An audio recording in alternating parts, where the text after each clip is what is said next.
Formal announcement করবে? হ্যাঁ হ্যাঁ হ্যাঁ, প্রমিতা করবে। হ্যাঁ, শুরু করা হবে। হ্যাঁ, শুরু করে দে Rahul. Hello.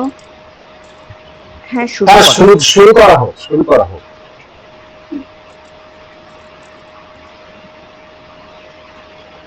Okay, good evening everyone. Welcome back to day two of this workshop. We hope you found day one insightful. Today we have with us Dr. Arunabha Adhikary, and I am delighted to introduce him. Dr. Arunabha Adhikary is an associate professor in Department of Physics at West Bengal State University with over 20 years of teaching experience. He earned his PhD in physics from the University of Calcutta in 1994. His research interests include theoretical neuroscience, neural networks, and computational physics. His research is highly interdisciplinary, focusing on the application of physical principles to biological and complex systems. His primary areas of interest include theoretical neuroscience, that is studying neural system and brain dynamics, neural networks and machine learning, developing models for medical diagnosis such as detecting malignant and fatty liver disease using CNN and pattern recognition. Computational physics and biophysics, researching topics like photoacoustic field in red blood cells and the characterization of sodium channels. Engineering and soft matter, researching nanomaterials, surface growth, and sustainable energy materials.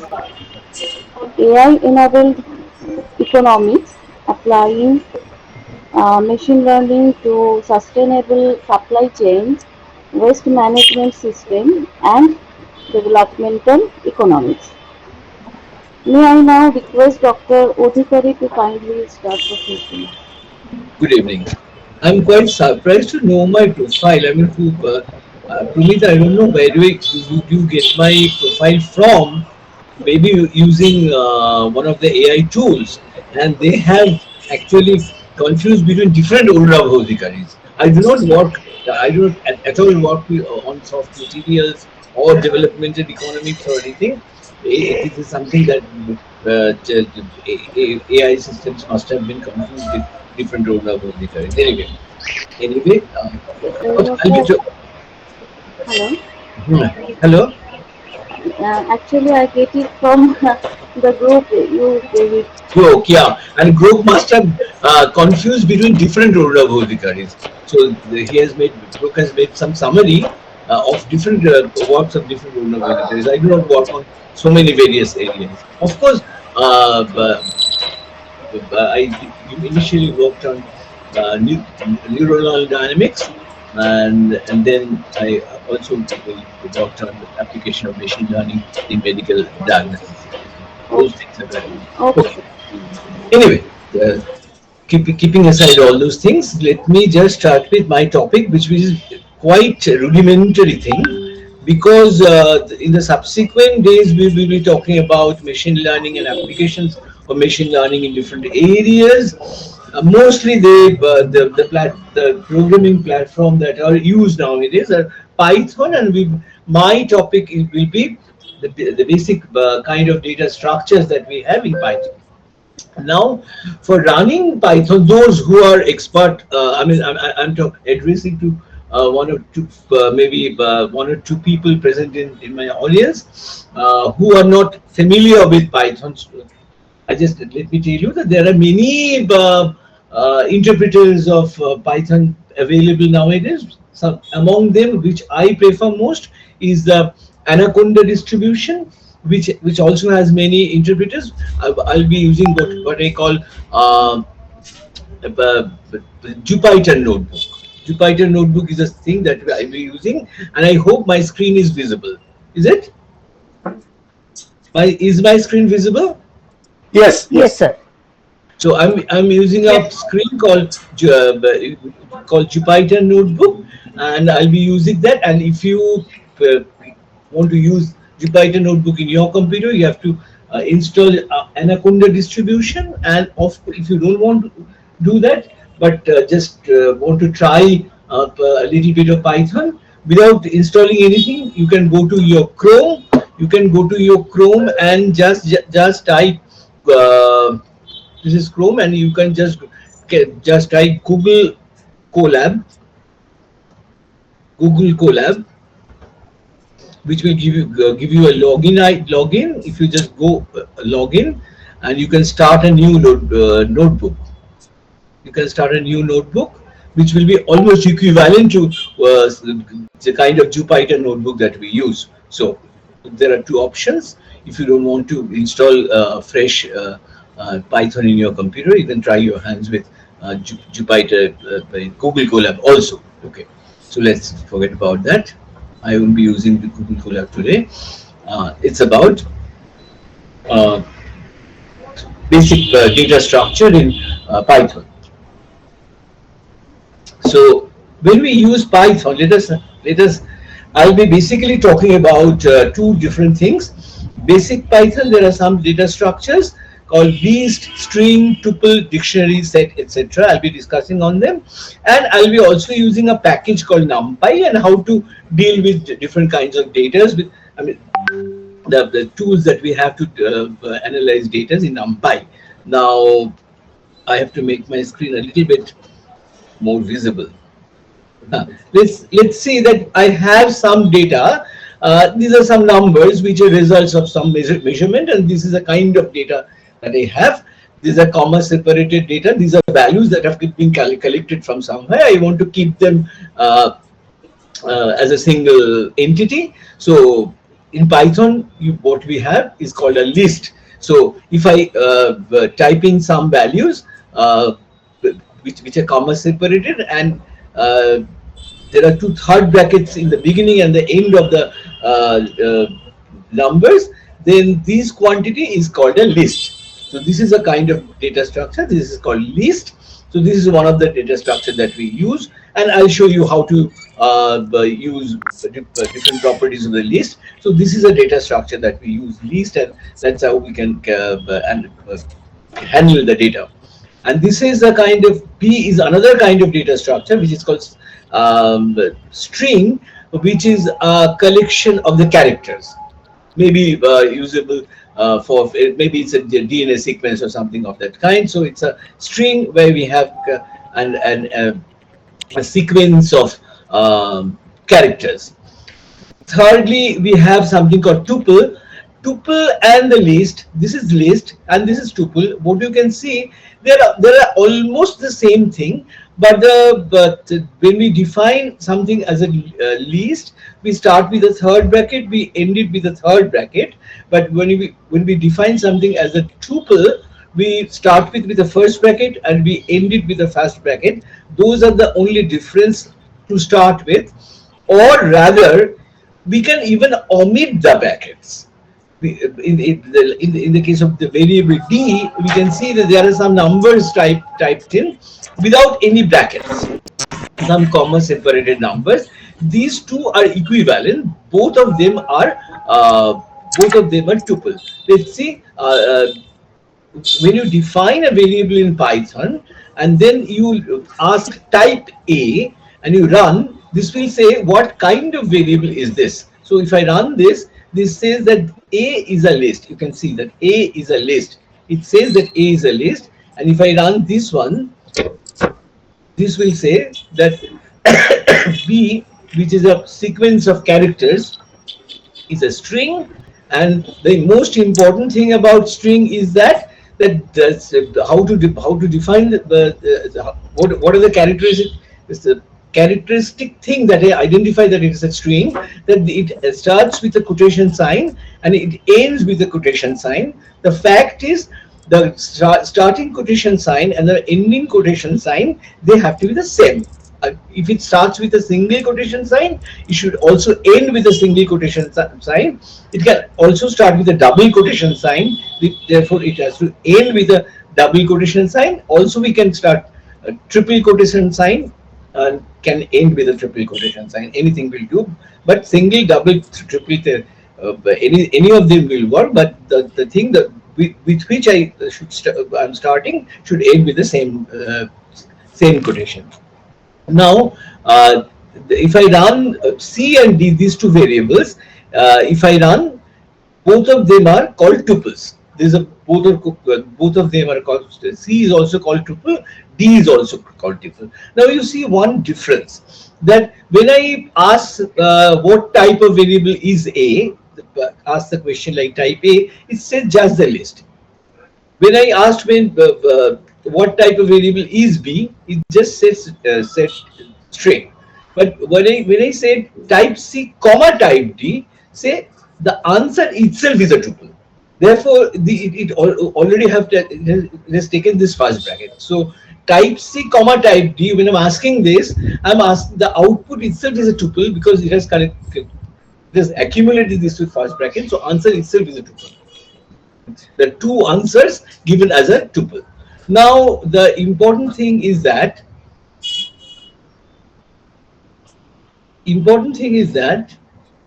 uh, hmm, I want somehow want to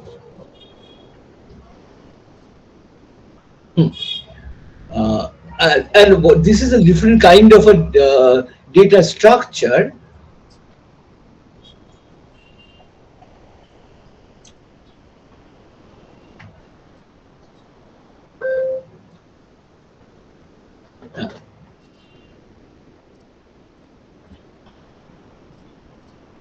This is a different kind of a data structure. Third kind of a data structure that I'll be talking about. Uh, String. Uh, this is list. This is string. This is these two are tuples, and this is something that starts with a second curly bracket, ends with a curly bracket, and there are some commas we can see, and then each comma separated things are actually combination of two things. Like Partho is a string which is associated with the number 5, and Choita is another string which is associated with number 8. This kind of a structure is called a dictionary, and we use this kind of a structure when we want to keep two kinds of data in pairs. Like maybe these Partho, Joita, Oishi, Torun, these are the names of some people, and these numbers 5, 8, 2, 4, these are the marks they have obtained in some kind of examination. So we want to keep them together.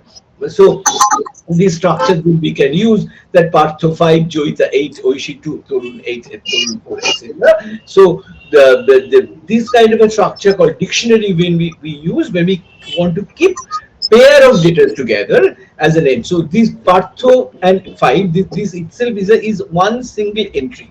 One single entry is this one. This is another entry. So these are pairs of entries.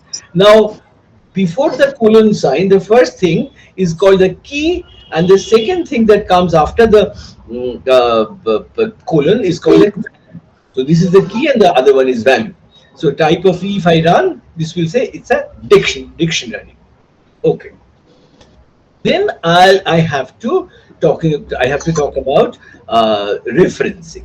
Now for referencing, let me show you that if this is a least tuple string, etc., whatever we are talking about, least tuple string. So these are sequence of numbers. Some numbers are there, and each number has got a position. That, for example, if numbers 2 comma 3 comma 5 comma 7 comma 2 comma 1 comma, this is a kind of list or tuple, then each number has got a position, and these are called index. And we have to remember that the first position is called the index 0, and the second position is called the index 1. So this is the index starts with 0, and therefore the last one, if there are n number of elements, therefore the last one has the index n minus 1. This is called the forward index, and there is all another convention of backward index, when we designate the last position as -1 and the second last position as -2, minus 3, etc. In this case, if you have n number of elements, the last element will be minus 9. So these are the index values, forward index values, and the backward index values of a list or tuple or string. Now let me show you how do we how do you retrieve this one. For example, this one is a list which we have already typed in, and we have we have a list, and we want to say retrieve one of the values from this list. For example, as we know, this one is the zeroth index, this one has a zeroth index, and this one is the first index. This has the index value 2, etc. So if I want to retrieve this one, which has index value 2, I have to simply type a third bracket 2, and this will give me that my desired value 2. And if I say minus 3, that means I'm going to retrieve from the end. This one is minus 1, this one is minus 2, this one is minus 3, so I'm going to retrieve this one. This is this. So this is called referencing, and this is true about strings also. Like this is a string. So let me copy this string,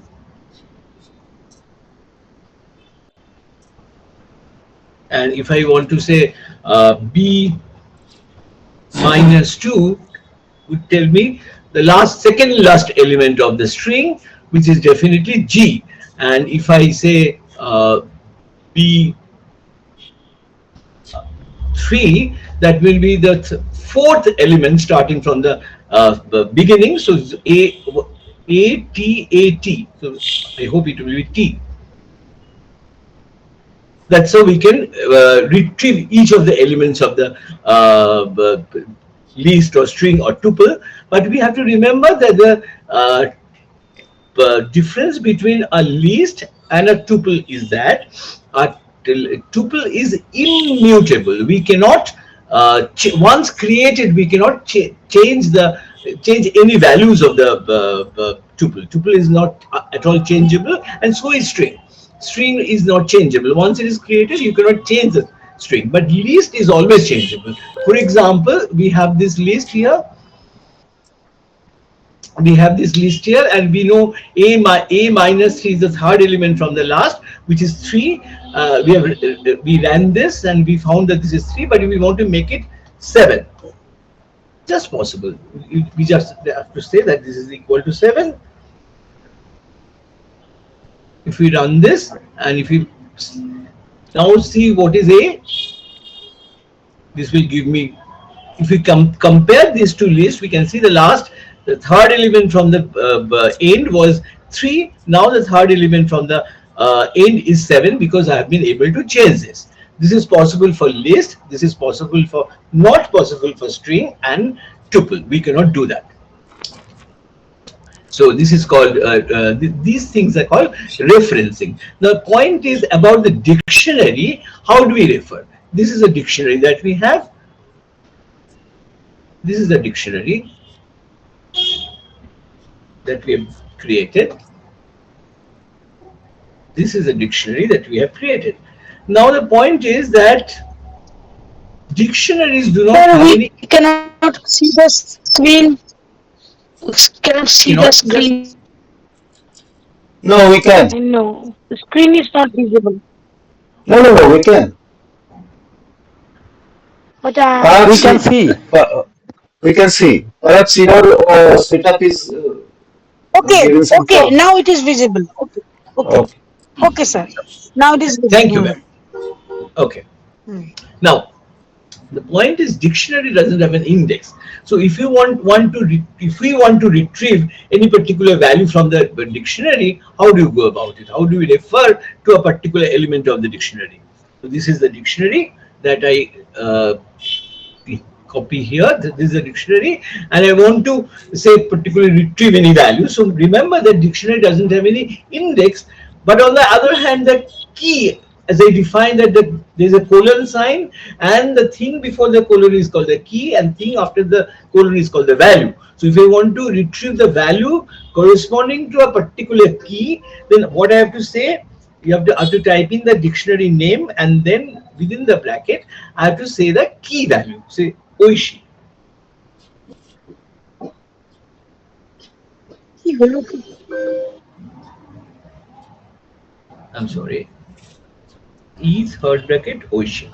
So in place of the index, what we have to do, have to mention the key. Is it clear that the dictionary doesn't have any index, but the actually in place of the index, what we have, the key value. So if like you can see, in case of a string, I'm referring to a particular, this b3 means the third element from the beginning, 0 1 2 3 3, this element from the beginning I want to retrieve, so b3. But in case of dictionary, I don't have to, I cannot refer to an index. Instead of that, what I have to do, I have to give a key value, the key value, and it will give me the corresponding, uh, uh, I want to mention the key, and it will give me the value. And now this is changeable. I can make e oishi, which is equal to 2, I can make, say, 6, and then want to see what happens to the dictionary, therefore. See, I've been able to change a value of oishi from 6 to 2 to 6. Another thing is, I can always add new pair of key and value to a existing dictionary. For example, if I want to say e, another name Kishore, equal to 7, and then I want type e, I can just see a a new element pair has been just added to it. It's very simple. So just I have to, existing dictionary was E, and I introduced a new keyword key, and then I associated a value with it. So I've been able to generate this. So dictionary is very easy to deal with when we have to deal with a pair of data. Right. Okay. So far about the referencing. Now I have to talk about the slicing. Slicing is very important part of dictionary, of list. For example, this list.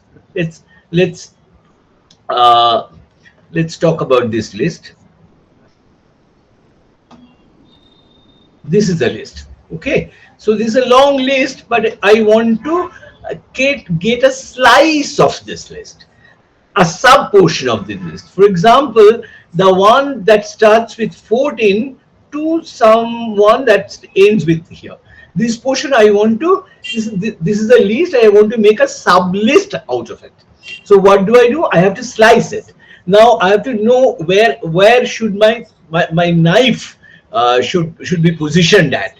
So 14, I have to know the index point where my first starting index should be. My starting index is 0 1 2 3. So just I have to say a 3, that would say that I want to start with the position numbers 3, that is 0 1 2 3, and then I have to decide where should I end. I should, if this is 3 4 5 6 7 8, this is the position number 8 where I want to stop. But the Python convention is that if you want to stop at here, you should give a value, this one, as a stop signal. So this was 3 4 5 6 7 8. I want to really stop at 8, I have to say 9. 9 will, in my opinion, 9 is a kind of a red signal that says that you don't touch the index number 9, or you don't cross the index number 9. It's a kind of red signal. You should stop before 9. Okay. So if you say that, let's see, I can get a sub list. I can get a sub list out of it. So this is something called slicing, right? This is how I can make a slice out of it. Now, as I have shown, that there are This is called start. This is called end. Instead of end, what I prefer is a red signal, because end is a bit confusing word. Whether I am including the end point or not is a is a difficult confusing point. I rather prefer to call it a red signal, that you don't touch it, you don't cross that point. So now, if I just change this one a little bit, so make it a longer list. So one, and make it say, mm, how many elements are there? I'll count them later on. Let's see this one. It will be a longer list definitely. Okay, so in that case, I've start with one. That is, it starts with by start list. Slicing started at 3 and ended somewhere here. 143. Now, in case of slicing, I also have an option of specifying whether I want all the values or I want to skip some values. For example, if I want to write here 2, that would mean that I want to start at the first index. I want to treat 10 as the red signal, but I don't want all the values. I want the values to increase, the index number increase by 2. So the starting number will definitely be 3, but then when I run this program, please note that these two will not appear, because I've given the increment by 2. So 3 will be followed by 14, and that will be followed by 3, etc. So let's run it. So you can see there are slicing has the option of specifying where do I start from, where do I end, and where do I give the what is the increment. And I can make it run in different ways also. I can make the starting index 10. I can make the end index 2. I can make this index -2. That will mean that I start with the 10th index. I treat 1 as the red signal, but I reduce the index number by 2. So it will be least run in the other direction. So it is the other, it is the index numbers are reduced by one by one. And now the question is, what happens if so there are three things to be mentioned usually. What is the starting point, what is the end point, red signal point, and what is the increment point. And we have already seen that if you don't mention the start signal, we just keep this will automatically will be taken as 1. So they will, so 10 1 doesn't mean, I mean, if you don't specify 10 to 1, and normally if the increment value is 1, so starting with 1, you cannot go towards a 1. So this is actually empty. It gave me an empty result, because I've asked it to start with 1 and end at 1, start with 10 and end at 1, which is impossible by increasing the index value by 1. Normally, if I don't specify an index value, this is taken as 1. And if I specify at -1, that means I can now reduce it. Now the point is, let's make it 1 again. Make it 1. Go to 10 and do not mention anything about the increment, as we have discussed that. Sorry, as we have discussed that the third value, that is the increment value, will be taken always as uh, +1. So this value we call the default value, that I should have been given an increment value, but I don't mention that. So I defaulted that, and the default value is +1. Now, what happens if I do default the starting value or the red signal value? If I default that, what will happen to that? Now, that depends upon my okay. Let's say I default that, I don't give anything, just give blank and give this one. So that means I didn't specify where to start with. But I said what the red signal will be, and didn't specify even the increment value. So increment value will be plus 1 definitely. And as I did not specify the starting value will be always the start of the list. So this will be from the starting of the list. Because I defaulted the starting value, it starts with the list, right? And therefore this is so. And ends, so the first 10 values will be, if the list has more values, the first 10 values will be displayed in this way, because 0 to 9, the first 10 values will be displayed in this. Or if I say for example minus 10 and 0,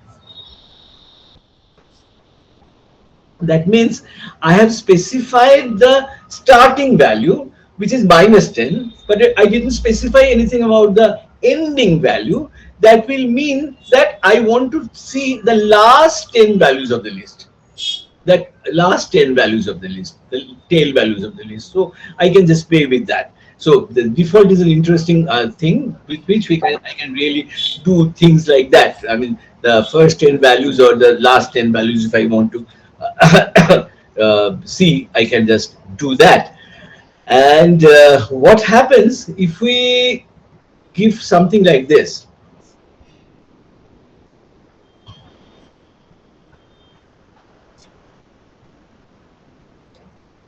I don't specify anything here.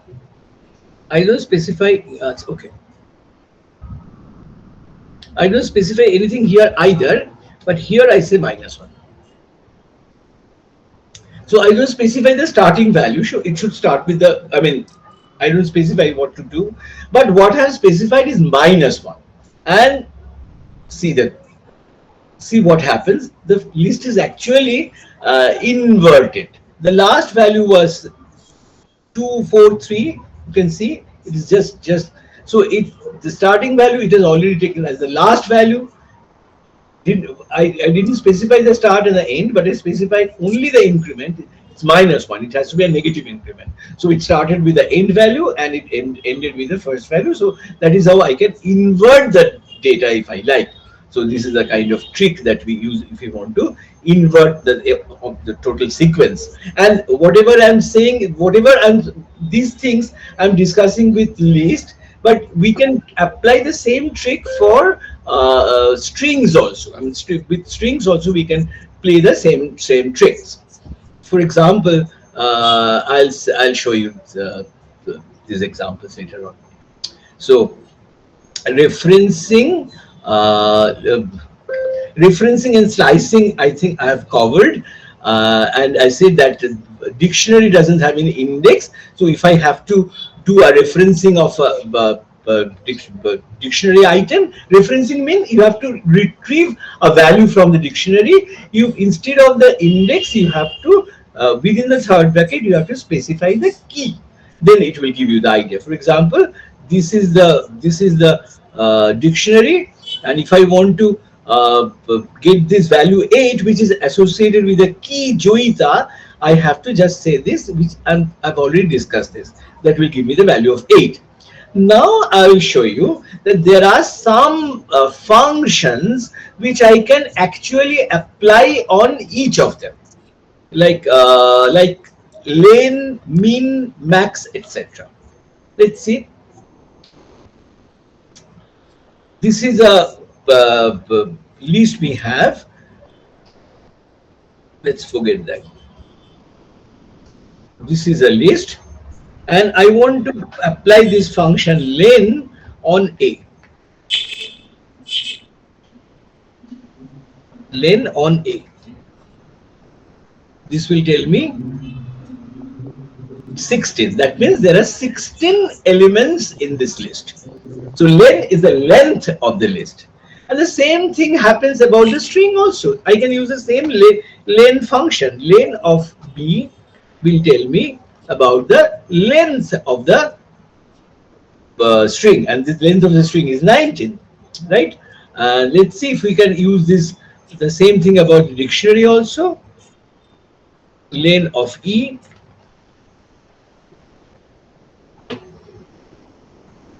Lane of E is 4. I can see that there are 4 pairs, definitely. So lane is a called a universal function, in the sense that it can be applied on a list, it can be applied on a string, it can be applied on a dictionary.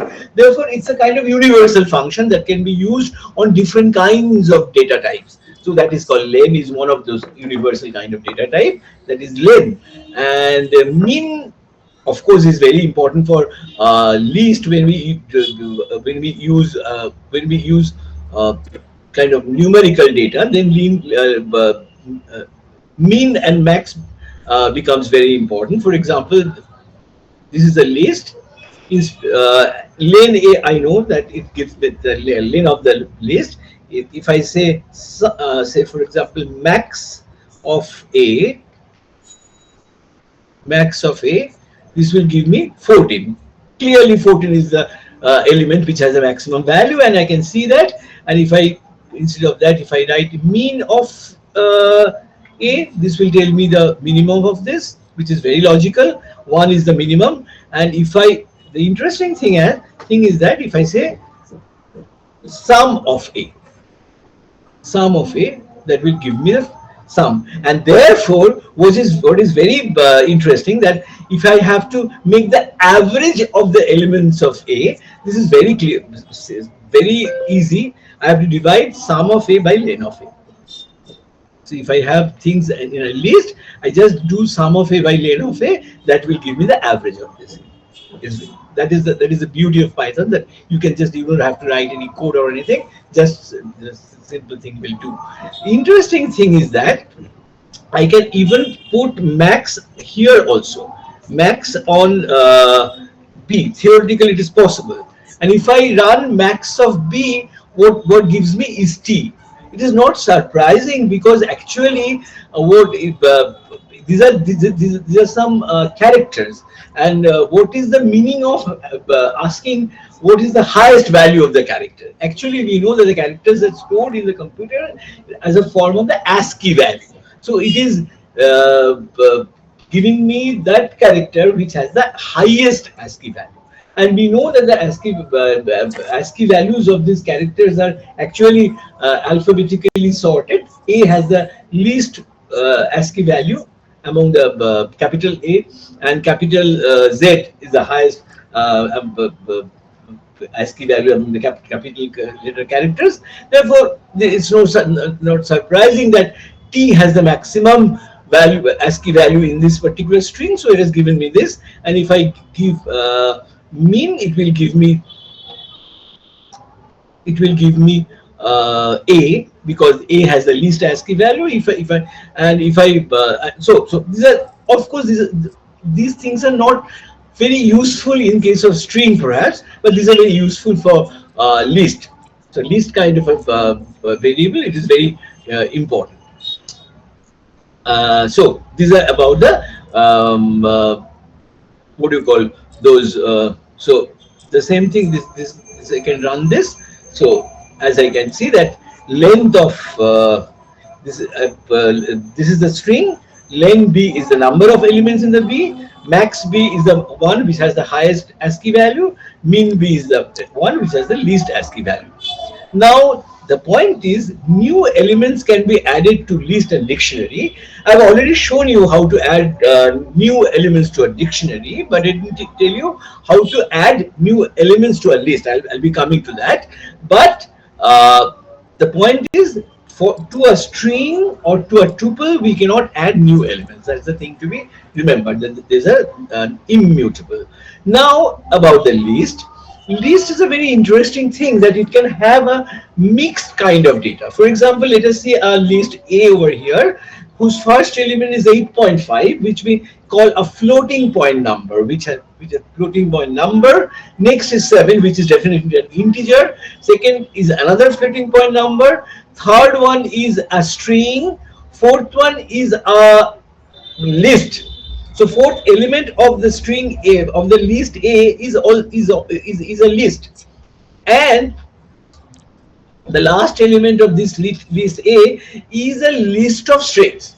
But that's quite possible. I mean, nobody will object to that. So every element of list can have different things. And if I, for example, want to retrieve this list, which is over here, how do I retrieve that? This is definitely the last but one element of the list. So it is a minus 2 will give me the list, the list that I want to retrieve, that is this list.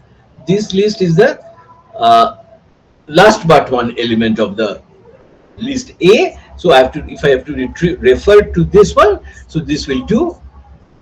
I can generate this 3 to 5, and then if I want to, for example, retrieve the last element of this 5, this 5 sits where?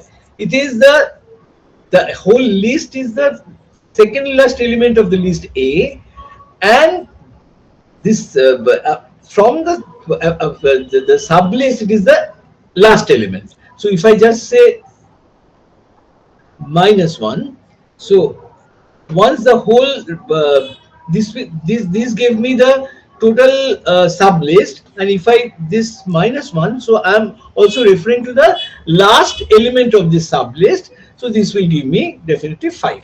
So this is how I retrieve. I can go on. So list is an interesting thing. I can have list of list, and that is how we can define treat matrix kind of a data also in case of a using list. A matrix which has rows and columns, we can define them as list of list. There's no problem. Now, as I have already talked about some kind of functions which are applicable for more than one type of data type, like len, mean, max. I've shown that they works both on list, tuple, or string. I'll show it now. I'll be talking about some specific type of functions which are which are applicable for only for least kind of data, right? Least kind of data we will be using this. So these are some specific methods. And how do I know that what are the available methods for a list? So simple thing is that I can go to Chrome and just type Python list methods with examples. So there are many sites where I can have list of methods available, and what does that method do, and I can click that. This will give me an example which will show what this particular method does. I'll talk about a few of them. For example, I'll talk about append. Append is something. Let's have this one. This is a list, and I want to append. The word append means that I want to add something at the end of the list. So a dot append 31 would add a number 31 at the end of this list, and with but it doesn't give me any output. I mean, if I say a dot append 31, then a is just changed, another element is appended to it. But if I just run this, I will see nothing, because a has changed, an extra element has been added to it, but I have not asked it to show that. If I want to see that, I have to say what a again, so that I can see the value of a. The value of a, if I can see, now I can see that the element 31 is appended. So that's it. So this is the list method, and the thing to be noted is that when I use a method, I showed you that this is a function, universal function. Universal function, when I use the name of the function first, and within the bracket I use the data type, the string that I'm using, the string on which I'm using this main function. So there are two, these two are different. When I'll be using a universal function like len, mean, max, then I have to say the function name first, and within the bracket I have to mention the string or the list or the tuple on which I'm using this function. But here the trick is the completely different. I have to say the list name first, and then I have to put a dot, and then put the name of the function that I want to append. So this this is the way we generally differentiate which one is a universal function and which one is a kind of specific function. Specific functions are called methods. So these are called method. A append is a method which is applicable to a list, and therefore I have to see the list, name of the list first, and then I have to say specify the method, which is a list specific function, and then I have to use it. So there are two, I mean, there are two different ways how to use them. So append is one, and insert is a kind of generalization of append. When I append 31, I always add at the end of the list, and if I want to say add my number anywhere within the list, I have to specify the index where I have to use it. For example, once again, this 14 is a very striking number which you can easily detect. I know it is at the position 0, 1, 2, 3. So at the position 3 where the 14 is, I want to insert one more number. So I want to just have to mention the position where I want to add and what number I want to add. Say, for example, I want to add 41. So see, let's see that this was 2 and 14. Sorry, it's not append, it's insert.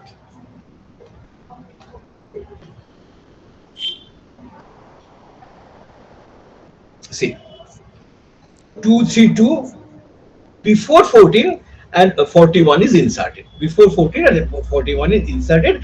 I've told you where to insert the third position. 14 was at the third position, so third index. So I specify the index number and I say what is the particular value that I have to insert. So this is how I can insert a new data to this list. Count is a very important thing. Count is, for example, I want to count how many twos are there in this list. So just say a dot count 3. That will tell me that will tell me how many. Sorry, a dot count 3. That will tell me there are 4 3s in this list. Is it true? I can see one here, one here, one here, and one here. There are 4 3s. I can just count them. So this is one is count, and I can also use count on string. I'll show you that. And this is extend. Extend is a kind of thing which is very similar to append, but in case of append, I append single numbers to the end of the an existing list. But I want to say, for example, I have another. We know that I'm in a meeting. I cannot take your call now. Later on, I'll talk to you.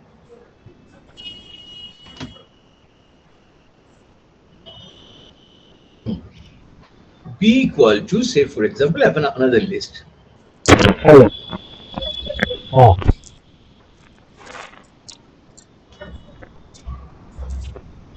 I want to add. Sorry. I want to add all the numbers of B at the end of it. What do I do that? How do I do that? I just say a dot extend B. That means add all the numbers of B at the end of it. So this will not show me what will happen because just A will change, but will not show me what happened. So I have to say A once again. Now you can see the original list starts ended with 5341. Where is this? 5341, 5342 was the end of the original list, and to that the new elements 2810 are extended. So this is extend, and I'll show you that there is another trick. I could also write 1a plus b. That will apparently give me the same thing. That will apparently give me the same thing, but those two things are different. A dot append b and a plus b apparently gives me the same output, but they are not the same. Why? If I say a dot append, then the list a is actually changed. Actually, these numbers are added to the elements a. But when I say a plus b, this is the extended string which is displayed to me, but the string this display this change list which is displayed to me, but this is not stored anywhere. A is not changed at all. B is not changed at all. But A plus B is a new list which has been displayed to me. If I want to give it a different say name, I want to give, I can give a name C to it, and then if I for C I can now see that C is also extended. So the point is that if I want to keep A plus B and give it say I have a list A, I have a list B, I want to concatenate these two lists and want to keep it in a different list name, then I'll prefer this method. So in this method, the list A is not changed, list B is not changed, but their concatenated version is stored in C.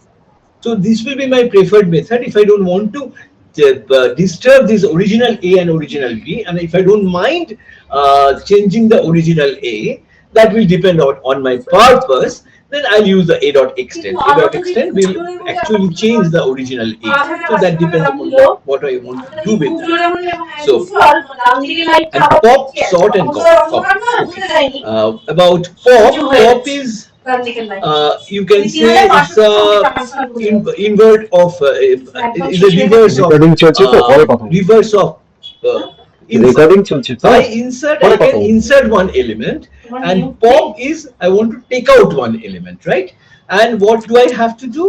Say for example, I want to take out this element 14 from the list, so I have to specify the position. Position we know that is the position 3. So if I say a dot pop, let's write a dot pop 3, and then also write a. This will not give me a good. I just let me print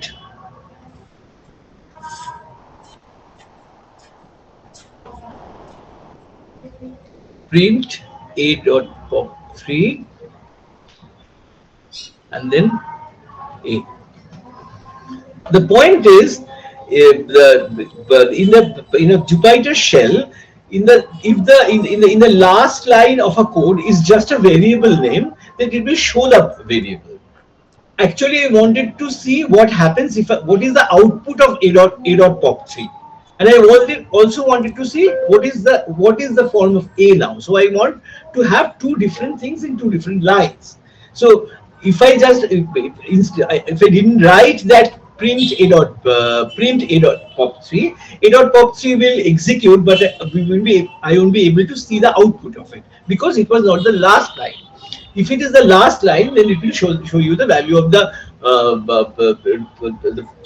I mean, whatever is the result of this execution. Okay, so just run this.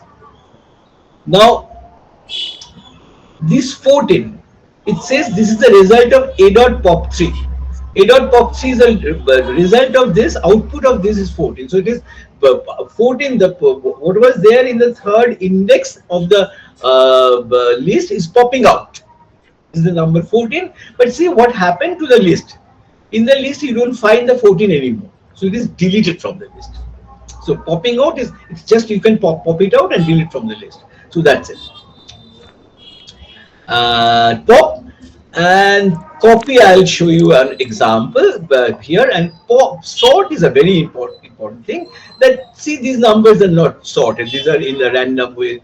The lowest I want to arrange them in the say for example ascending order, so that the lowest number comes first and the highest number goes in the highest position. So I'll just can write a dot sort, and which is a very efficient method of sort.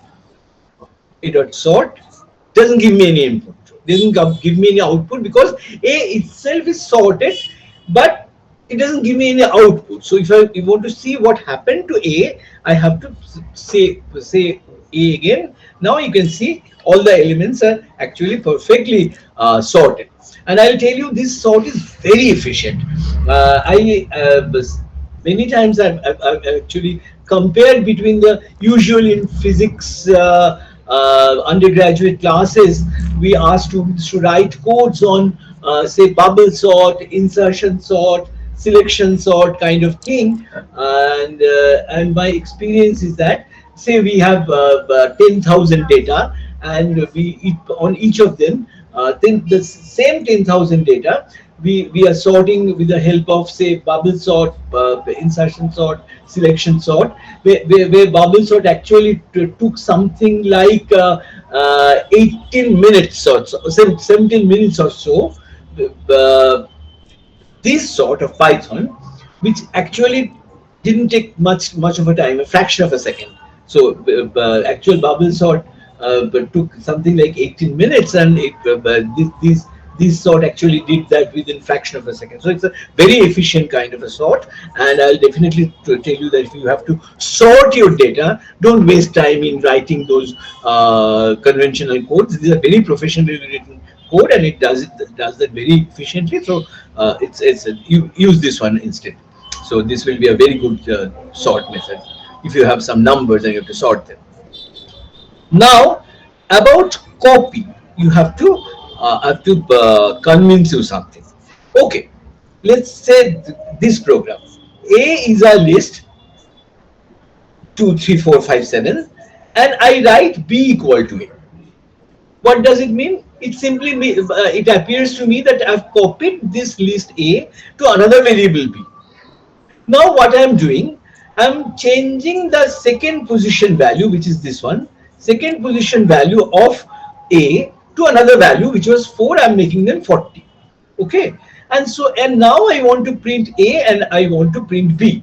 What I expect, that the because I have changed the value of A, the value of A will be changed. So instead of 4, I'll see 40. But before making this change, because I've copied this one first, B will show me the original list. That is what I expect. Let's see what happens. No, that doesn't happen. Even if I copied the A in B, I've copied it to B. I could think that I've kept an original version in safe custody in a variable called B. No, that doesn't happen. If these kind of an assignment, B equal to A, when you apply for a list, it simply says that the B and the A are the name of the same list. This kind of assignment, B equal to A, says the B and A are the two Oh, different names awesome. given to the same list. So if you change the second position, value of the second position, this will change for both the list, because only the name is changed. The actual values are not changed. Two different names are given to the same list. But if I want to do the other way, I want to keep a safe copy of A in B. I'll just say A dot copy. This is something, keep a safe copy. If you do that and now you print this, now you see P is not changed, because before changing it you have made a safe copy of P.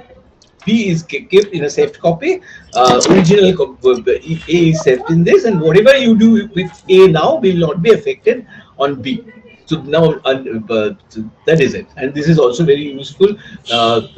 Many a times when we change some value of the data and we want to keep an original version of the data somewhere, we will use this one. Okay. And then about the string methods, I already showed you what is the list method count. String method count is also very similar to this, but the only thing is that I'll show you that. Say for example, I have a string. I have a string. This is a string. This is a string. Where do I write it? This is a string. Okay. Now I want to say p dot count. In, Remember that in case of list, What did I have to do? I had to specify a particular value, and it searched how many times that particular value occurred in the list. In case of string, I have a freedom that I don't have to specify. I don't have to limit myself in a particular character. I can always say what is the occurrence of the character T. This will give me the value definitely. This will give me the occurrence of the value. P dot count.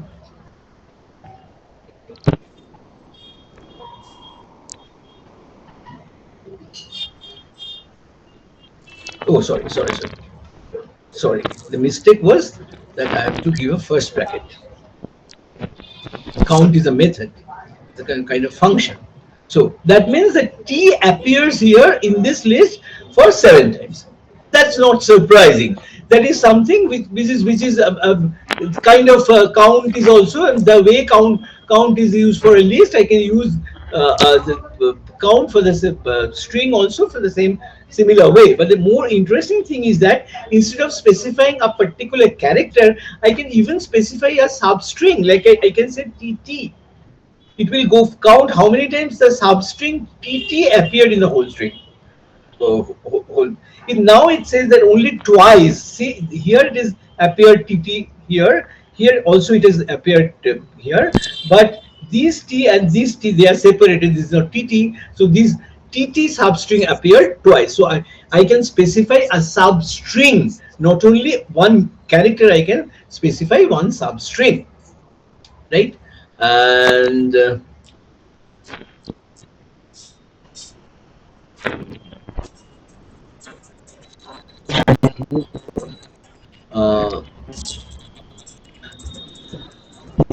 so count about find also the same thing. I can specify the same thing. There are two very similar methods. One is find and one is index.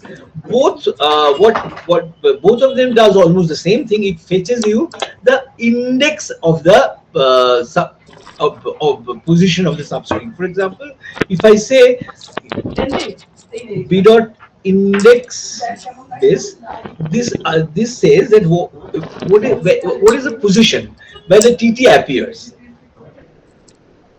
It says 3. That means এখানে কেন it says TT. That means that this TT occurs in the third position. Okay. Now, also I have to see that if this substring TT appears multiple times, but if I say index, it will give me the occurrence of the first occurrence, the index of the first occurrence. So it will it gives me the index of the first occurrence. Okay. Find also does the same thing, but the only difference between find and the index is if it doesn't find the particular substring in your the string, how does it react? I mean, you won't be able to remember, so it's better to Google it out when you use it. What is the difference between find and index? A subtle difference. If it doesn't find the element, how does it react? Okay, so that's the difference. Otherwise, it's the same thing. It always gives you the first occurrence of the substring. Okay. Okay, and okay, and then there are very interesting string methods like is alpha. For example, if I say is alpha, that means is all the characters of the string are alphabetic characters.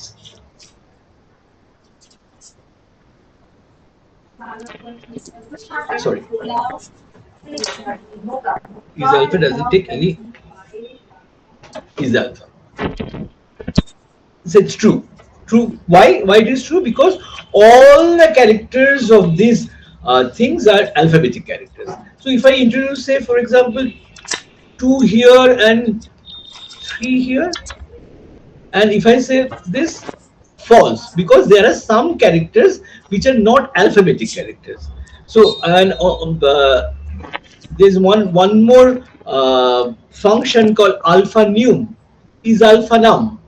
That is, if it is alphanumeric character, is alf is alnam, for example, is Shrimanta একটা meeting এ আছে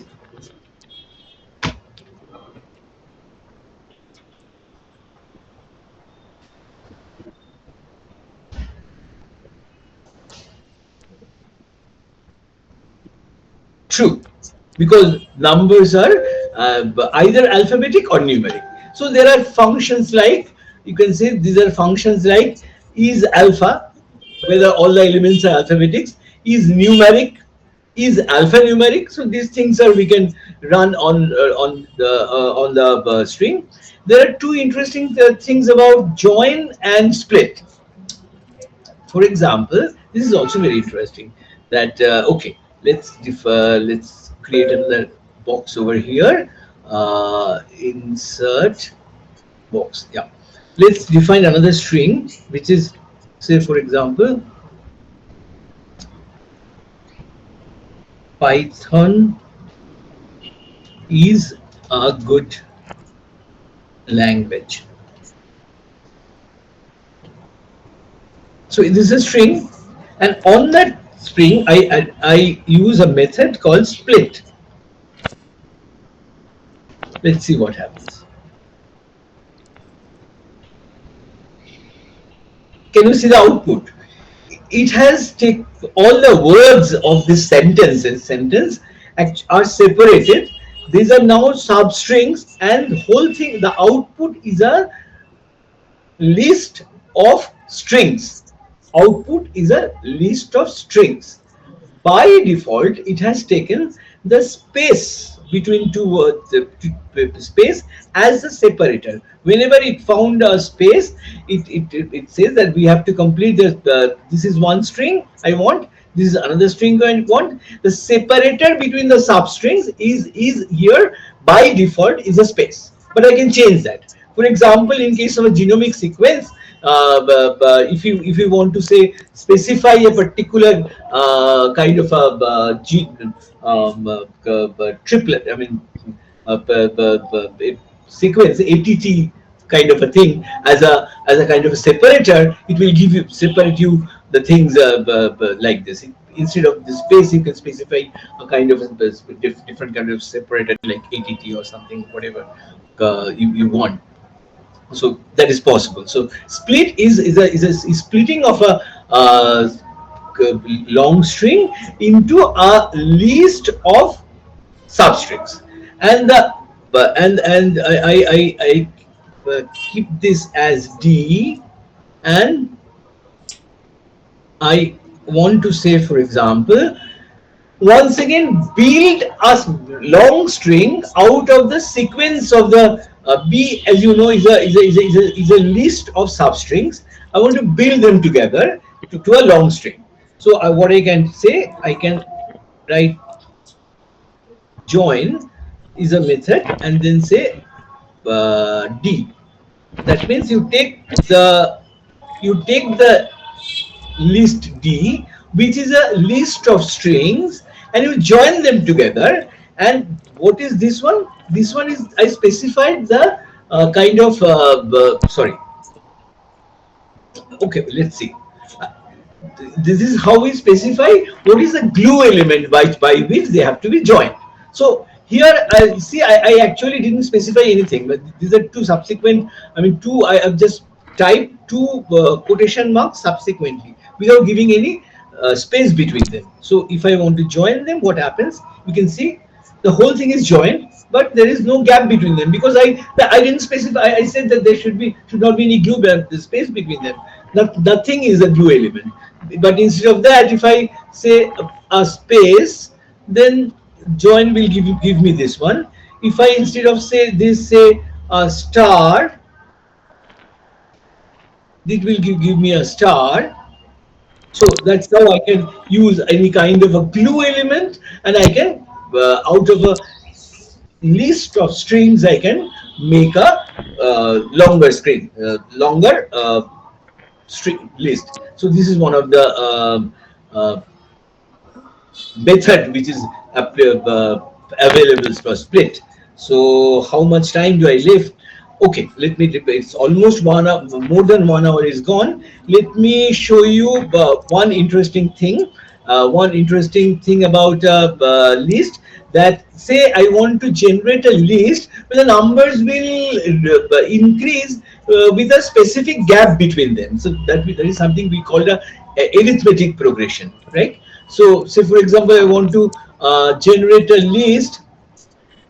And I want to generate a list which will start from 1 and increase by an element of 3 and go up to a certain value. For example, then I want to write I have to write a list and range, and then I have to say I want to start with 1, and 21 is my red signal. That means it will not touch and it will not cross 21, and I want to increase by 3.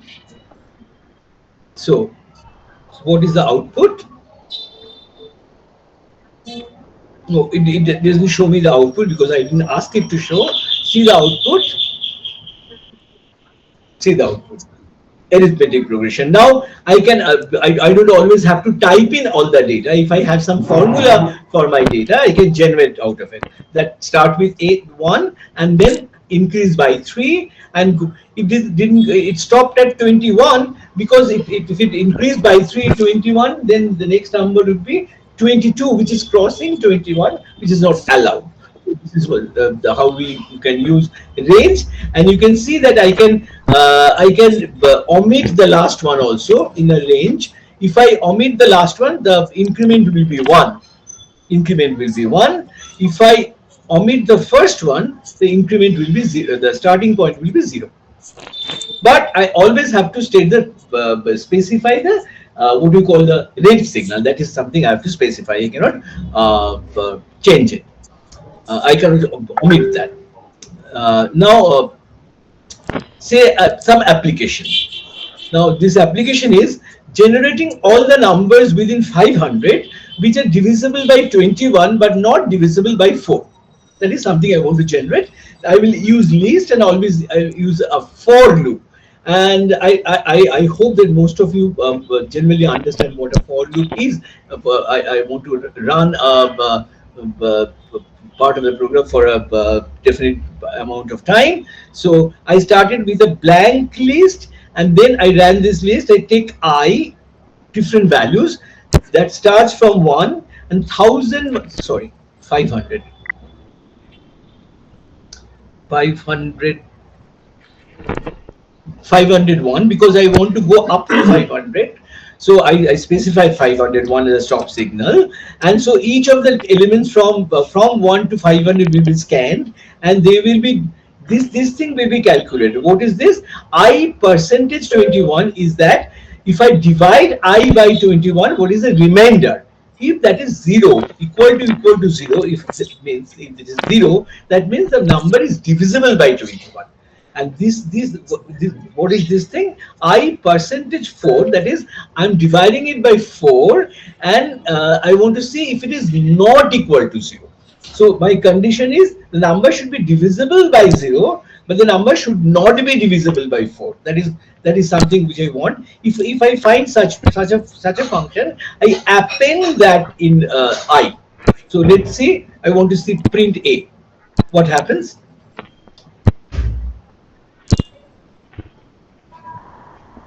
These things are generated. These are the numbers which I can generate with a given condition that these numbers are divisible by 21 but not divisible by 4. So this is one of the applications. Now this is something which I enjoy very much, generating all prime numbers within 150.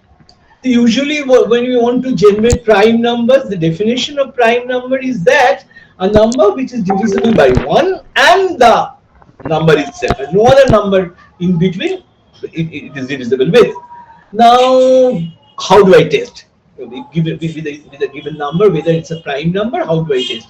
Generally, what do I do? We want to divide, if the number is say 55, and we want to see if it is really a prime number, the rudest method is to try dividing it by all numbers which are less than 55, and which is definitely a longish method and foolish method. What I could do, if the number is 55, I could try dividing it by all the prime numbers which are below 55. So if they are not divisible by any prime numbers below 55, then it is actually a prime number, right? So if it is not a prime number, then it should be divisible by any number any number, any prime number which is less than 55. So I have to, all I have to do, I have to divide it by all the prime numbers which are less than this number. So I do that by using Pythonish trick, using append and etc. So I start with a list which is a equal to 2. I know 2 is a prime number. A will be a list where my all prime numbers will be accumulated. So A is my list. We started with A equal to 2, and then I started, because I want to go up to 150. So I started from 3. I have to go on to 150, and I assume that the number is prime. P equal to 1 means I assume that the number is prime, and then I want to take a look at the list A. I want to take every element from the list A. To start with, is just the element 2, nothing else. A contains only 2, and if I want to, divide this number, which is 3, by 2, and if I say that whether the remainder is 0, if remainder will 0 will mean that it is divisible. If this is divisible, then it is not prime. So I make P equal to 0 and I break. That means I don't see for other numbers whether it's divisible or not. And when it comes out of the loop using this break, I'll see if this P is still equal to 1. That means that it is not divisible anywhere. P is not 0. If this thing didn't occur, that means it is not divisible by any of the numbers kept in A. So that must be a prime number. So I appended that in A. So when the number 3 I took, it was divided by 2 only, because that was the only number available there. When I took the number 4, it was tried, divided by 2, and it's actually a prime number, so it went out of the loop. It didn't. It was not added. So when I took the number 5, it was divided by 2 and 3. These two are prime numbers, and it was not divisible. 5 is not divisible by either by 2 or 3, so it's added as a new prime number. That's how I can reduce the number of division, and I can generate the prime numbers. You can see all the prime numbers generated. It's an interesting way of generating prime. This is another thing where I'm running out of my time. Okay, so finding all the occurrence of a substring. So as I said, that the find is a function which will give me the first occurrence, but I want to find all the occurrences of the string GA, for example. So what do I do? If I say ace is the long string, smallest is a small string, I want to I give this one. So print I will tell me where the GA string has appeared for the first time, and I also want to count what is the total number of occurrence of this. So if I run this one, this will tell me number of 4 is the first occurrence of this substring GA, and number of times the GA appears is 5. Okay. Now I write a program where I do another thing. I want to create a list II where all the occurrences will be kept, the positions will be kept, which is now blank, and I give the starting position. The find function, which I explained, has another option of specifying where should you start looking from. Usually this st, you specify the substring that you want to look at, the position of the substring. You also can specify the starting position of the main string where you want to start your search from. That is called st. Now st is initially 0. St is initially 0, so it will give me the value of I. I'll append that within the list II, and then if I will make the starting value a bit more longer. If n is the name of the number of elements of the short substring, I'll just advance my counter by an element n, and I'll ask the program to search from the search from the later part of the string. So if I do that, I can generate therefore all the occurrences of the string. If I do that, I can see that 4, 7, 13, 17, and 20 are the positions where this substring is present. Okay, is a sequence palindromic, Arunabha. Is it palindromic? As I said that if I give this one underscore underscore minus one, it will just reverse the string. See, this string is reversed, and therefore if I take this string and I reverse it, and then if I compare that, if these two after reversing, if these two are equal, it is palindromic. If not, it's not palindromic. So see, it's palindromic. And another thing which is very important, I want to definitely discuss about this, is least comprehension. What is least comprehension? Least comprehension is is a kind of thing where you generate a list from an existing list. For example, I said that range is a function where you can generate a equal to list of range of range of say 10 will give you numbers 11, I will say. That will give you numbers from say it will give you numbers from 0 to 10, definitely in sequence. But the point is the range function cannot deal with floating point numbers. If I wanted to generate numbers like 0, zero point 0.1, 0.2, 0.3 up to 1.0, range cannot do that. But that is something that I can do with the help of the least comprehension.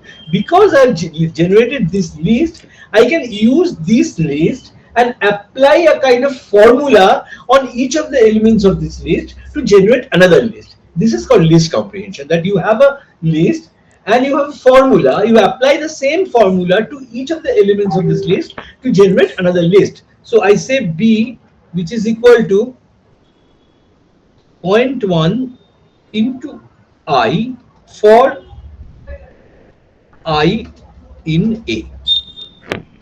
This means that you take every element from A and you multiply that by zero point 0.1, that is divided by 10, and then generate another list and call that B. And what is the output of B? You can see zero point 0.1 to 1.0. That is something that we wanted. So I can give you many more interesting applications of this, but because I'm running out of time, I won't be discussing with these things. For example, I can do generate a GP series. I can do a summation of the GP series. I mean, without much problem. So these are the interesting thing. I mean, the least comprehension is one of the very useful tool of list which we should use very much. Okay. Now, I want to show you how you can calculate mean, median, mode from a list. Okay. Now, I'll talk about that. Python is very popular because it has many functions, and some functions are developed by the original Python development group. আমি meeting এ আছি, কথা বলবো পরে, হ্যাঁ আমি এখন ব্যস্ত আছি,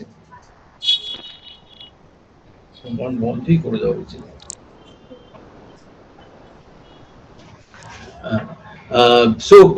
I have to. So Python is very popular because it has many functions, and some of those functions are developed by Python group itself. Those are part of the basic Python, and some functions are developed by third parties. So and the functions are usually organized in different modules. So there are some modules which are part of the basic Python, and there are some modules which are third-party modules. Like we will be talking about NumPy tomorrow. Vijit will be talking about Matplotlib and Pandas. Those are third-party uh, modules. So I'll be mentioning about one module called random, which is a basic Python module which is already available in basic Python. So if I want to use the functions which are kept in the module random, then I have to first import that library to my namespace, to my usable area, which is called import random. Means I want to use those functions which are there in the module random. So I'm using that, and I'm using a least comprehension. You can see I'm using rand int. In the random module there is a function called rand int which can generate an integer between these two numbers which are specified, 1 and 6. 1 and 6, two numbers are specified, and I said that I ran it for the 30 times. So I've actually used a random function. From the random module, I've used a function, and I've used a least comprehension to generate a list. This list is this one. Why this particular star? I think I don't need this star at all. Maybe I don't need this star. Yeah, I don't need this star. I can see this is the whole list, right? And as I know how to make this mean of this, probably, yeah, this how to calculate the mean, that is sum of a by len of it. This is simple. But next, if I want to measure the median of it, for example, so if I want to make the median of it, what do I have to do? The first thing that I have to do is to sort this. So I sort this. So see, these are sorted.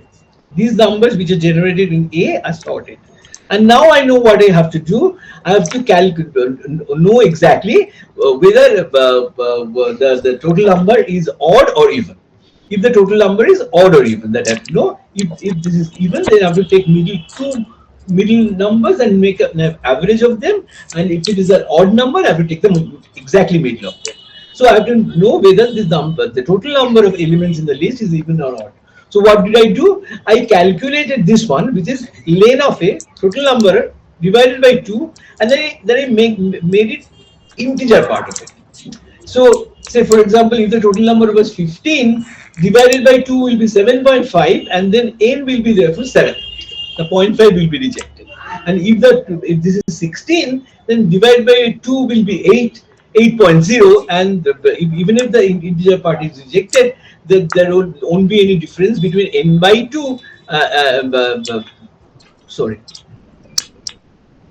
sorry, this is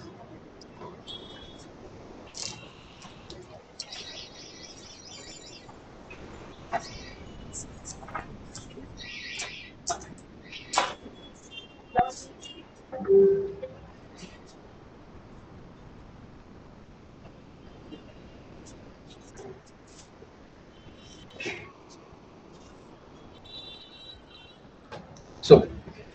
So what is this? N is the integer form of len by 2, and I'm comparing these two things. If the original number is say 15, then len by 2 7.5, and the integer form of this is 7. So this is not, these two things are not therefore equal. So this is how we can check whether it's even or odd. Total number is even or total number is odd. If the total, this equality holds good, then the actual number is elements is even number. Then I'll use this formula. Otherwise, I will use this formula. And if I run this, this will give me a median value. That is how I can calculate the median. Not very difficult. And the point is, how do I calculate the mode of it? That is, for mode, I have to find out the frequency distribution out of that. How many times 1 has occurred, how many times 2 has occurred, how many times 3 has occurred, I have to count, and then I have to find which one occurred for the maximum frequency, right? So first of all, for a given list, I have to know what are the distinct elements of this list. One element, one appears many times, two appear many times. So I have to know what are the distinct elements of this list. So that is what it gives you by using the word set.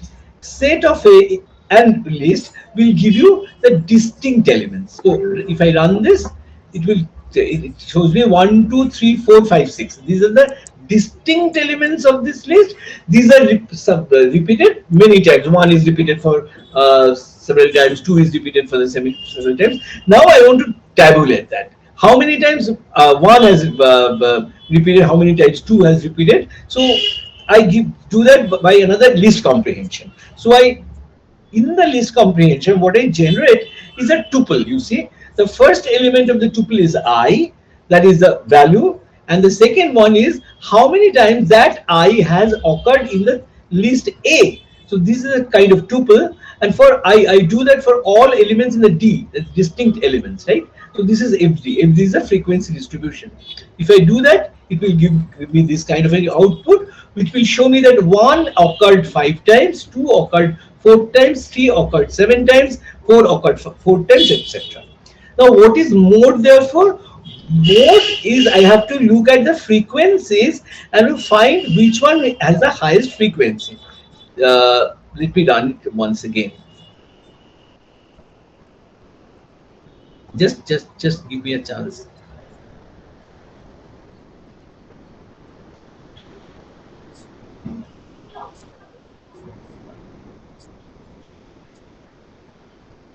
Okay, and this time I'm lucky. So I can see that this one 6 occurred 7 times. So in this case, 6 will have the mode. But how do I know that? By inspection, definitely not. I'll find out a way to find out that which one has the highest frequency. These are the frequencies: 5, 5, 3, 4, 6, 7. I want to know which number has the highest frequency. So I want to sort this one again. Again, I want to sort, but this time I want to sort on the not on the say these are tuples.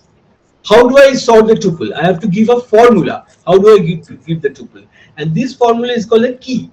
Key equal to is a kind of key is a kind of a keyword. I mean, if you say key equal to, then you define sort of a function that will tell you by which you want to what is the criteria by which you sort.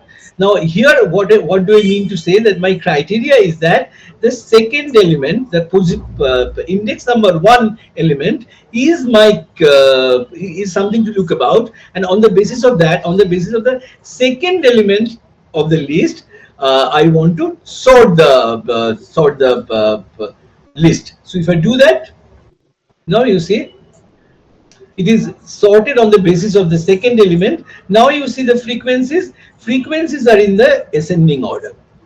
That is how these are sorted. Frequencies are in the second ascending order. So I know that the highest frequency will be occurring at the last tuple, which is FD minus 1, and I want to know the value. This value I want to know. This is the first component of the last tuple. So this is mode is this. Simply this. If I run this, it will tell me the mode is 6. Okay, how much time do I left? Not much. So let Half an me hour. see how half an hour. Okay, okay. So let's see how what can I do about NumPy within this half an hour. NumPy to start with is if I start say NumPy with a fresh file, it will appear to the to begin in the beginning that I'm not doing something very useful unless I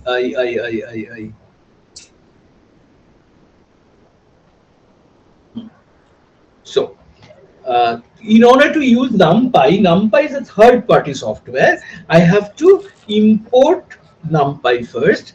But usually, then as I show you that if you want to use something from the NumPy, you have to say NumPy dot something, NumPy dot this function, NumPy dot other function, which is a pretty complicated. So after importing NumPy, I can give it a short name, and almost it's a universal convention that short name is NP. Short name is NP. So I give the short name NP. Whenever I say NP, the Python will understand that I'm talking about NumPy. So now I'll be creating an array. NumPy has one particular data structure. In the basic Python, I've already talked about a few data structures starting from list, string, etc. NumPy has one single data structure added to it that is called ND array. So and how to do that? It's the np dot array, and then I have to specify a list. Within that array, I have to give a list. For example, 1 comma 2 comma 3 comma 4 comma 5. This is a list. The third bracket is the first bracket, and p is another list. Np dot array.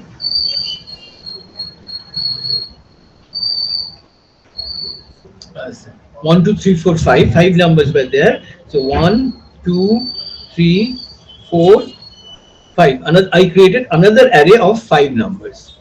Now, to begin with, if I say A is just this one, uh, if I say B, B is just this one.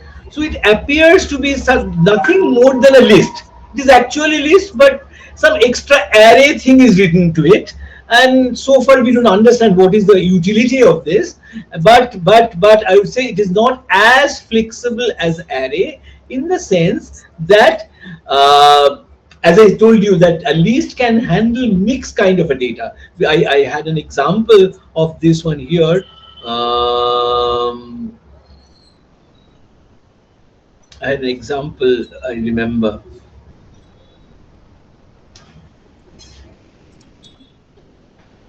Yeah, no, not this one. Look at this list. This list contained some floating point numbers, some integer numbers, some strings and lists, etc. But no, this flexibility is not there in array. Array will contain only one kind of number. Either these are all integers, or these are all floating point numbers, or these are all float numbers. If you, while entering these elements, I can erase up, forget about this. While entering this one, this list, if I these are all integers, right? So, but if I make one of them say floating point number, and then see what happens to A, see all of them has become floating point number. One became 1.0, two became 2.2, and 2.2 was the 2 point. Because there is one floating point number in the list, everyone became floating point number. So I make this one, I make this one.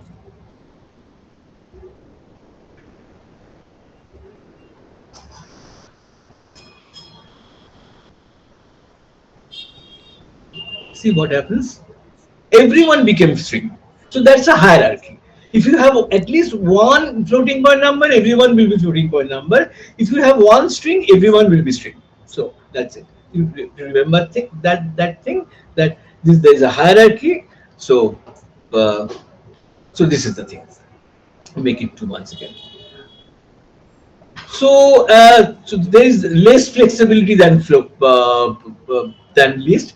NumPy has got a definite data either integer or float or string type thing.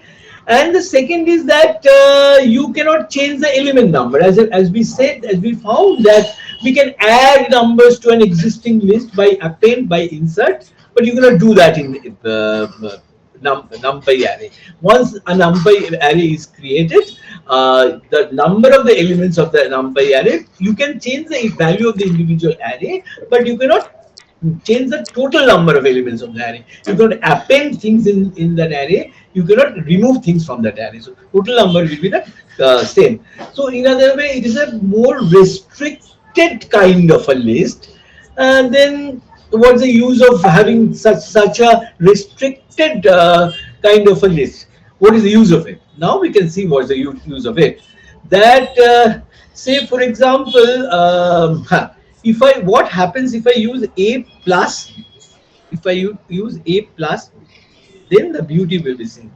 If I use a plus b, then I can see a new array is generated, and how the what by what is the, I mean how this, what is the relationship of a plus b with this? What does this plus sign does? This plus sign is actually operated on each of the element pair of the lists. So the plus is acting between 1 and 6, 2 and 8, 3 and 9, 4 and 4, 5 and 3. That is how these things are generated. I can use a star b,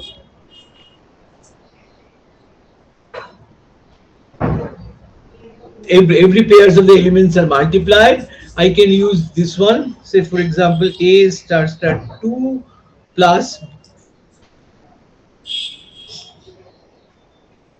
b.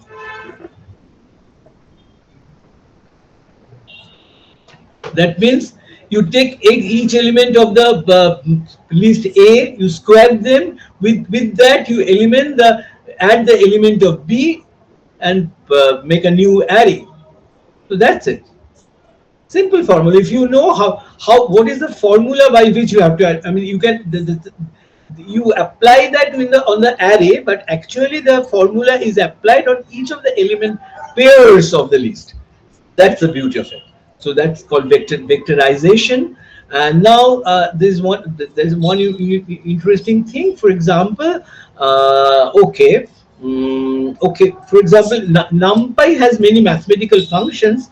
For example, NumPy has functions like sine, cos, etc. So I can say np dot sine of a, np dot sine of a. So each numbers will be considered as numbers given in radians, and sorry, and on each of this I can just apply sine of a new array will be generated, where the arrays are what the sine function is actually operated on each of the elements of the on of the element of the array A. It is assumed that they are in radians. So this is actually sine 1 radian, this is sine 2 radian, this is sine 3 radian, etc., etc. So it is already a vectorized function. So that's the beauty of it. For example, so I can use I mean that makes our programming easier. We can, if you want to apply a formula over the whole array, we can very easily do that. I'll show you one example if I find time. Okay, and then another thing, say for example, this is a problem where I have, this is a mark sheet kind of a thing, that there is an examination in which there are few students who have scored 21, 18, 32, 44, 47, 32, 25, 17, and 33. Okay, these are the marks obtained by different students.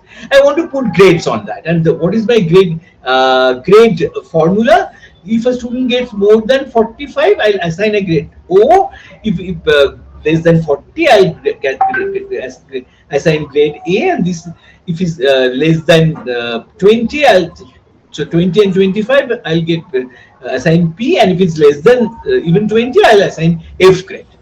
Now I can always verify whether my program works.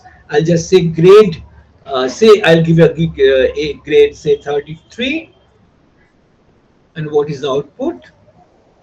Grade 33 is C. Probably true, because 33 is within this band. It is not greater than 35. It is greater than 30, so it should get C. So it's 33, and if I give 43, it is definitely giving me a kind of a right answer, because 43 is in this band. It is above 40 but not above 45, so it should get A, and it's getting A. Now what happened if I want to get pass all the numbers of this M to this function grade? Can I do that? No. Like the one I showed you, that it's an array, and I used np dot sign on each of the elements. Like np dot sign, when I say I pass the total array A, and the sign function actually applied on each of the elements. Can I do that here? Can I do that here? I have a list. Can I pass the whole M array, or the list on this function? Try that. If I want to just, this is X perhaps, M, just give M. This will, let's see what it says. Gives error, and it says that greater than equal to is not supported between a list. You know, here this, where you of find this kind of a function, X is a list, and you are trying to say whether the least is greater than equal to 45. 45 is an integer, and you want to compare whether a least is greater than equal to 45, which is not possible, and genuinely it is raising an objection that what you are asking me to do is not doable. But then okay, let's first make this output better. This will do. But then how do I convert this program to a vectorized program where my aim is to pass the whole array here or the list here at a stroke, and it will find me the proper grades. That thing is to do a manual vectorization. In NumPy has got a function called vectorize. My function is grade. My function is grade. I pass the function grade and np.vectorize grade to a new function called vgrade. Vgrade is vectorized version of the of my function, which is wrote, which is grade, which was not able to handle a total array. But when I vectorized it and then try passing the whole array on this or a whole list on it, see what happens. It gives me the correct kind of thing. Therefore, my whatever I wanted to do is satisfied. The whole I have been able to make the my function. I've written one function which is not a vectorized function initially, but then manually I made it vectorized. So that's very useful thing. Now I have to talk about a few array generating functions. Uh, One of the array generating function is a range. As I told you that a range is an analog of range. Range function, I've told you that a range np dot a range is something like range. What is range in the basic function is an array version of that. So it has a start number, it has a stop number, it has an increment number, right? So it's just the thing is that the whole thing, instead of list, it becomes an array. But it is more flexible than our basic Python range, because now it can handle even fractional numbers and fractional increments. Like I can start with 0.1, I can go with 1.6, and I can increase by a factor of point 0.2, zero point 0.3. See, so a range is a it accepts start. I mean, default is always one, definitely, and the default things are, if I don't specify the start is in it, but default is 0. If I don't specify the increment, it is always 1. But I can specify all three of them, and I can make all three of them floating point numbers, which were not possible in case of uh, simple range in basic Python. In NumPy version of the function range, I can handle that. There is another very similar generating function, array generating function in NumPy, which is called linspace, where I specify the start of the function, I specify the end of the function. This is a true end, not a red flag. It will go up to 2. It will go up to 2, and then here, instead of specifying the increment, what I specify rather is the number of elements. So rather make it 1 to 20. 1 to 20 is how many elements? 20. So if I say this will, let's see what happens. These numbers are generated, and if I say 10, let's see, 10 numbers will be generated. If I say 11, total 11 numbers will be generated. So here is the difference. There are two differences. This is the actual end. See, the end is always this 20, the actual end, not the red flag, and this is not the increment but the total number of terms. I can use another option to it. I can say red step equal to true. Let's see the output of it. It gives me the array that I wanted, and is also tells me what is the increment value which has come out of it, because I didn't specify the increment value. I just said then my first value will be 1, last value will be 10, and there will be 11 equispaced values. So what should be the corresponding increment value? It calculated and it reported me that 1.9 is the increment value that needs to that is needed to generate this list. So this is something linspace. And also yeah, there is one something called zeros. For many a times we need to start with a list which has all zero elements. So C equal to say zeros, say 100, zeros say 10 would be an np dot zeros. Np dot zeros. So if I say C will be all zeros, and then once this will create all one, I can say np dot full.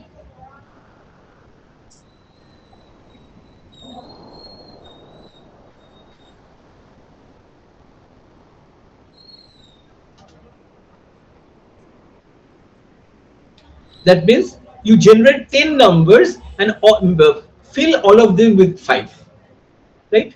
So these are the array generating some functions which by which you can generate. Now you can also have a two-dimensional arrays, like you can have np dot array and give a list of list like 1 2 3 3 2 1 and 3 3 2. So what is the, you are writing an np dot array, and within which you are supposed to give one list. You are supposed to give one list. But remember, see what you have given. You have given a list of list. You have given a list which actually contains 3 elements. Each of them is a list containing 3 elements, right? So this will be a two-dimensional array. This will be a two-dimensional array, therefore, and it will look like a matrix. And you can ask what is the shape of this array. C dot shape. C dot shape. You can say ask. It will tell you the 3 by 3. That means it has 3 rows and 3 columns. Okay. Now here the interesting point is, how do you specify the refer? Refer a particular, refer means you have to, how do you recover a particular element from this matrix? You just have to specify the column number and the first the row number and then the column number, remembering that the counting always starts from 0. So for example, if you want to retrieve this one appears in the index number in the second row, third column.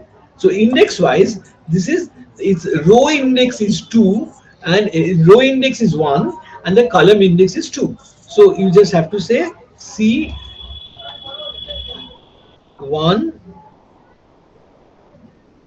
2. It's in the second row. Second row means index wise is a 1 and it is a third column. Index wise it's 2. Always you have to start with 0. So this one is just give. This will give you the value is 1, right? Okay. And then you have to do, you can separate out the you can do the slicing also. Slice, the kind of slicing that I have talked about. You just have to do specify from which row to which row you have to take, which column to which column you have to take.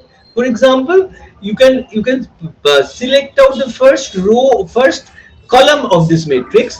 First column of this matrix is C, and then don't specify what rows you need. You just say column, this one. That means you are putting a colon, means you are actually defaulting on what row you have to start from and what row you have to end with. So that means you take all the rows, but you specify the column. You specify the column 0. You are not specifying what rows you have to take. You are giving both of them default. So you are starting with all the rows, you are ending with all the rows, but you have specified the column, right? You have specified the column, and therefore this will be 133. So you can actually make out all the columns from it. That is how you can. Uh, okay. Now I'll show you one interesting thing, that is reading data from a file. For example, I have a file like this. Huh. This is. Can you see the file? I don't know whether you can see the file. Yes, Yes. yes. There are four columns of data. Say these are roll numbers and these are some marks obtained in some examination. So I want to read this file. I want to do some calculation from the data. So the best way, if you have NumPy, you just say np.load text, and you within the code you name the file you want to read. So just see what you get, the whole thing. Compare the data that you had, four column data, you obtain this as a two-dimensional array, right? And if you want to fraction out them, if you want to separate each column of this, you can separate out this is what I did here. I gave the name REMH. R is the roll number, so this is the roll number column. This is for example marks obtained in English. This is marks obtained in say mathematics. This is marks obtained in history. So you can separate out, and then you can make a for example mean standard deviation of any of the subjects, like what is the mean number of mean value of English, what is the mean of English. So you just have to say in np dot mean of E, that will tell you what is the mean value obtained in case of English. Oh, I have to run this one. 63.2 is the mean value obtained in English. If I want to say what is the standard deviation of the value obtained in say history, STD, in history, I can just write this one. This will give me 7.35 is the standard deviation of the value which is obtained this way. Now, uh, Now, what is this one? Can you understand what I'm doing this? M is the original list, right? M is the original list, right? And then what will therefore do? What will this thing will do? See, I'm doing a slicing, and about the row, I'm not spacing anything. So I'll take all the rows. But then about the columns, I started with one. That means this row I am neglecting. This row I will not take. I'll start with one and take all other rows. So barring the roll numbers, the all marks is I want to separate out. So this will generate this one. This will generate this one, right? So if I say you see what is women is the only the marks excepting the roll numbers, right? And if I want to therefore calculate what is the total number obtained by a student, I have to sum these numbers across the horizontally. If I want to do a kind, np dot sum is a function which can does a summation, which I don't specify. Just say np dot sum, it will sum all the elements of the two-dimensional matrix, all the elements. But if I specify 0 over here, it will sum along the along vertically. It will uh, do the summation vertically, and it will generate these numbers which are of little use, but because this is of much more better use, because these are the marks obtained by the students in different subjects. So if I add them up, this will be a total obtained by a particular student in assuming this mathematics, English, and history. The total marks is this. So these are the things, and I want to now, these are the numbers, right?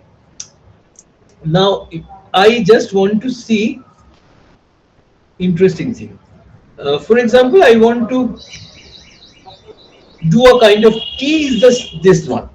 If I want to do T, it will give me sorting of this. This is of no nothing surprising because we have already seen sort in case of basic Python also, that the same sort. So I can use a NP also has a sort. I can use that. The numbers are uh, uh, uh, arranged in ascending order. But this is something more interesting where I can use an arg sort. Arg sort. What is this? Arc sort says the numbers are arranged in ascending order. So the uh, first one will have the lowest value, and the highest value will go to the right side. And what is the in this list? What is the lowest value? Lowest value is here. What it is reporting is the index of the value, not the value itself. So that says the index position 2 has the value which has the list value occurs in the index position 2, and then the index position 4, it has a second lowest value, and then the index position 1, and then the index position 0, and then the index position 3. So instead of sorting the values, it gives me the index of the positions where they are occurring. So if I now do that in R, R is, remember what is R? Remember R is the roll numbers, right? Roll numbers were kept in R. Roll numbers are kept in R. So I run this one. Oh, sorry, very sorry.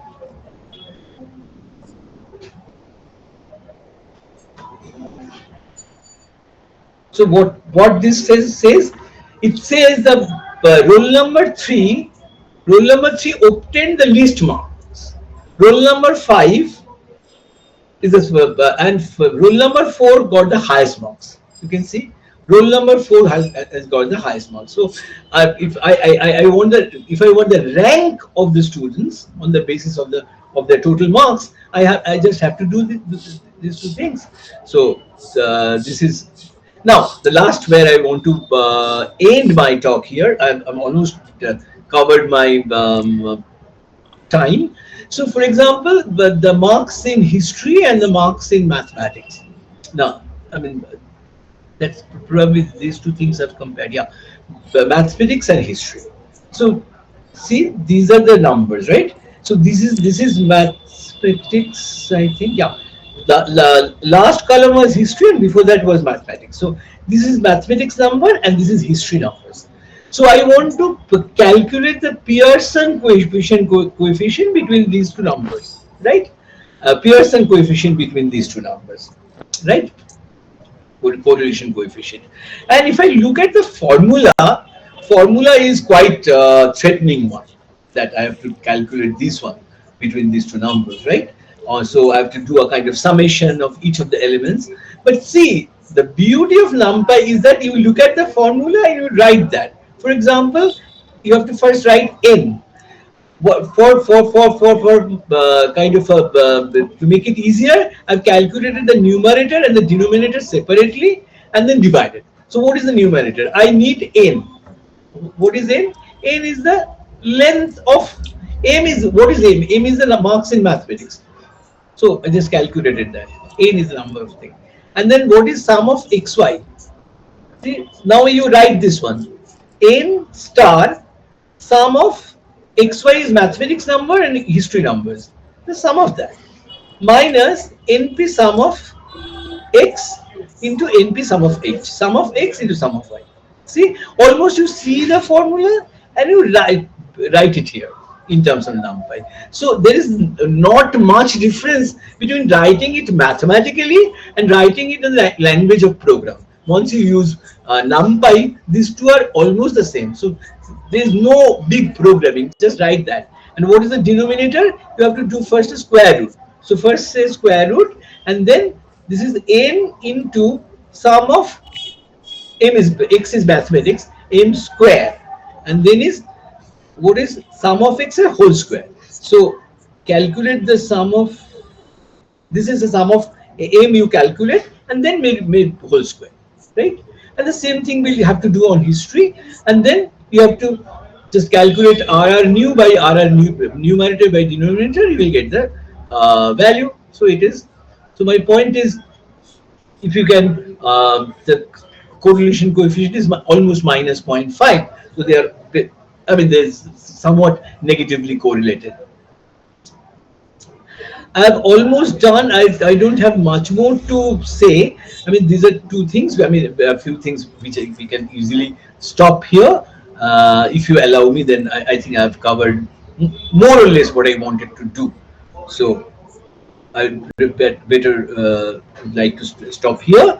And although I've talked totally about the rudimentary things, and I assume most of the people, you are already familiar with all these concepts. But if still, if you have any questions, you can always ask me later on in the WhatsApp group, because it's already past 9. I cannot keep you waiting for me. So I stop here. Can I, Kishore? Sure. Fantastic talk by Professor Arunabha Adhikary. Can you tell something about broadcasting? Sorry. Can you tell something about broadcasting? I don't want to go into that kind of a technical details. Once when you occur this situation, I mean, encounter this. I mean, I don't want to, but make it more. I mean, technical difficult. Just want to Okay, keep it. okay, sir. Okay, okay, okay. Thank you.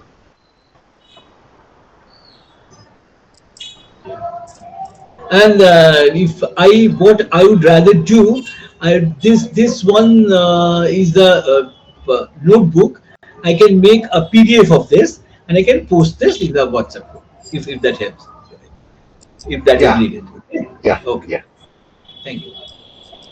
Pramita? Yes. If there is no more question, we will stop here. It was indeed very engaging hands-on session, sir. Thank you, sir. Uh, Thank you. It was okay. my pleasure. Although I talked about things which all of you actually knew, but still it was a kind of continuation, so that from Monday onwards we can have a really interesting things to hear. Yes, yes, definitely. Yeah, we So, will meet again on day after tomorrow, right? Yeah. yes, So Monday, tomorrow just, there is no talk. Monday the Obijit will be talking, right? Okay. yes, And okay. And from I'll definitely try to attend. Uh, when is do we have any talk on Tuesday?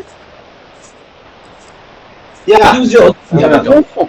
That is the basics of machine learning, right? Okay, that will right. be very interesting one. I'll try to attend that.